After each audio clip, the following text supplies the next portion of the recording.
Topic వచ్చేసి ఇప్పుడే 10th inter exams అయిపోయాయి కదా ఈ మధ్యలే.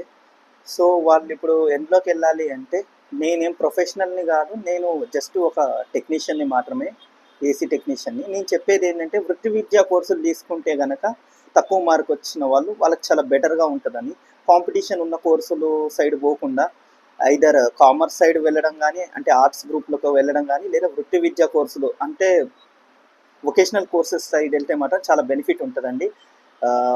ఏఎన్టీ అకౌంట్స్ అండ్ ట్యాక్సేషన్ కానివ్వండి, సిఎస్సి కంప్యూటర్ సైన్స్ ఇంజనీరింగ్ కానివ్వండి, సైన్స్ వాళ్ళు వచ్చేసి మెడికల్ ల్యాబ్ టెక్నీషియన్ కానివ్వండి, ఫిజియోథెరపీ కానివ్వండి, ఇలాంటి వాటికి వెళ్ళడం బెటర్ అండి.